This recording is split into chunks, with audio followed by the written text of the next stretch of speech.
আজকে কড়া গরমের নরম রাতে আমরা এসেছি ওল্ড হায়দ্রাবাদের চারমিনার চত্বরের বাজারে। দিন তিনের আগে ঈদ কেটে গেছে, তাই বাজারটাও এখন ঠান্ডা, মানে ভিড়ভাট্টাটা একটু কম আর কি। যাই হোক, টুকটাক কিছু কেনাকাটা সেরে মেয়েরা এসে ঢুকলো চুড়ির বাজারে। এখন রাত প্রায় 10টা। পরব কেটে গেলেও এখানে কিন্তু এখনো বেশ ভিড়। কাঁচের চুড়ি আর গালার চুড়ি, এই দুটোই এখানে প্রধান। হাতের মাপ দিলে ডিজাইন মতো চুড়ি প্রায় সাথে সাথেই বানিয়ে হাতে ধরিয়ে দেয়। কাঠকয়লার চুল্লিতে গনগনে আগুনে গালা গলিয়ে তাতে নানান রকম রং মিশিয়ে বিভিন্ন রকম রং বেরঙের গালার পাত তৈরি করা হয়।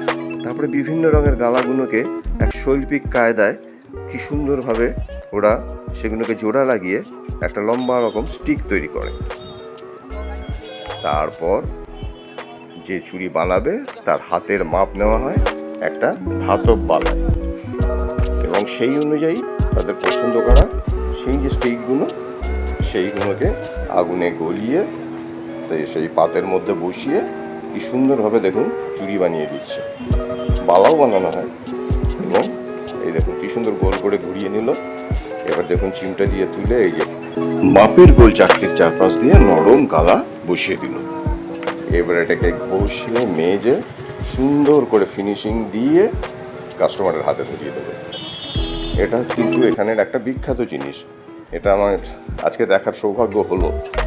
যাই হোক, মেয়ের পাল্লায় পড়েই আসা হলো। এইবার দেখুন চুড়ি তৈরি শেষ। এবার এটাকে ফিনিশিং দেবে, দিয়ে ওদেরকে দিয়ে দেবে। এর এক অসাধারণ শিল্প, চোখে না দেখলে বিশ্বাস করা যায় না। এত সুন্দর রং মিলিয়ে বিভিন্ন রকম ডিজাইন তৈরি করে সেটা দিয়ে তৈরি হয় এই গালার পালা।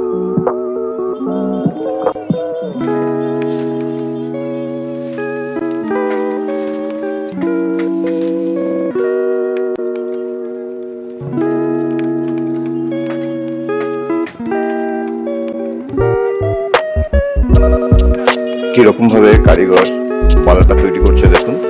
আমি একটু সময় নিয়েই দেখালাম, যাতে যাদের আগ্রহ আছে দেখে একটু আনন্দ পায়, সেই জন্যই একটু সময় নিয়েছি। পালা তৈরি প্রায় শেষ।